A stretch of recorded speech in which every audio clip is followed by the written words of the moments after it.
Les professeurs. Merci pour la parole. Je vous salue tous. J'ai bien suivi les exposés de tout un chacun. Et au nom de monsieur le promoteur, l'ingénieur Rapika Loulou, et de monsieur le recteur, le professeur Emmanuel Janvier Zolo-Bombilessa, je vous remercie d'avoir pris cette initiative de nous approcher afin que nous puissions, main dans la main, conjuguer les efforts pour que notre jeunesse ne soit pas dans une distraction. Et c'est vrai, j'ai suivi M. Prince, quelque part, vous avez dit que la jeunesse pourrait se comporter comme étant juste une victime de tout ce qu'il y a comme hostilité, mais ce que vous avez soulevé est très capital, qu'en plus de la victimisation de la jeunesse par rapport à certaines hostilités, elle doit aussi prendre le devant, elle doit comprendre qu'elle doit se constituer comme actrice pour instituer la paix dans la société. J'ai apprécié la substance des speeches de tout un chacun, mais il y a une évidence. L'évidence est laquelle, sous réserve de notre prochaine réunion au niveau du comité de gestion quant à ces sujets, laissez-moi vous dire que j'aurais besoin, en dur, au besoin, vous pouvez même nous communiquer par voie électronique via la boîte de M. Alpha, qui est le chargé de la communication de notre institution, tout ce que vous avez comme documentation de manière préliminaire pour que de temps en temps nous puissions aussi nous en inspirer. Et là, je suivis Madame Marie-Rose Chite Bouchila. Vous avez dit, in fine, que non, ce n'est pas une préoccupation, ce n'est pas une question, c'est juste, voilà, entre guillemets, une petite recommandation. Et puis pour moi, je qualifie cela d'un test si réellement l'université OREB ainsi que ses étudiants veulent bien être membres de cette grande et méga structure.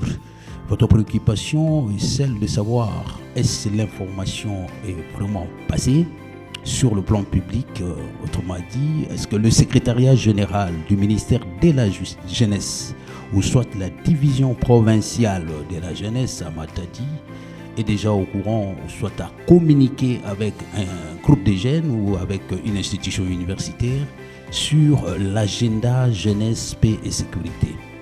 Laissez-moi vous dire que par rapport à cette préoccupation, nous sommes vendredi, demain déjà c'est samedi. Généralement, les bureaux, vous comprenez, les samedis, il y a un petit souci sur le plan de la fonctionnalité. Au début de la semaine prochaine, je vais instruire mes services de sorte qu'un groupe d'étudiants, au besoin, accompagné par l'un de mes collaborateurs, pourra entrer en contact avec la division provinciale de la jeunesse afin de se rassurer sur cette préoccupation et puis au besoin savoir si l'agenda jeunesse, paix et sécurité pourrait nous être aussi communiqué ainsi que d'autres informations. En attendant la suite de nos échanges à l'interne, veuillez recevoir les salutations et le remerciement de l'université OREB quant à cette démarche. Et j'ai très bien apprécié aussi votre réaction par rapport à la préoccupation du président des étudiants.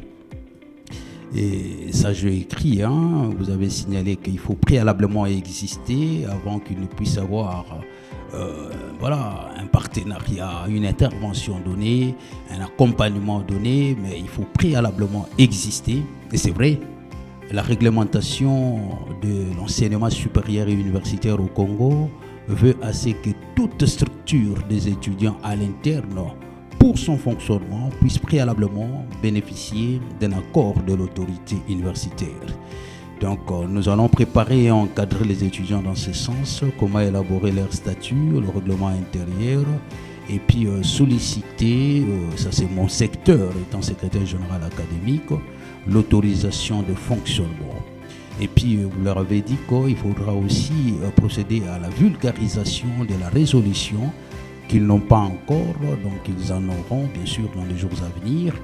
Et on aura à l'interne une équipe qui pourra procéder à la communication pour que cette résolution soit connue de la grande majorité.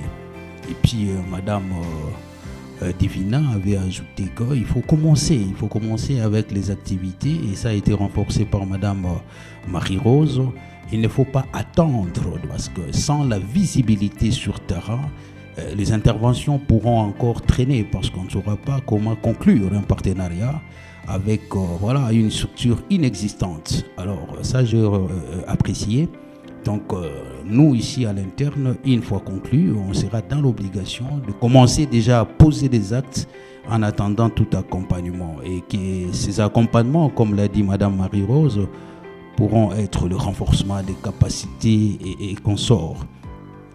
Voilà, donc les étudiants vont s'organiser, il y aura un petit projet, des conférences, de publications, de marches, de visites estudiantines, toujours dans les cadres de la vulgarisation. Et pour le reste, je vous remercie, je vous dis au revoir, merci.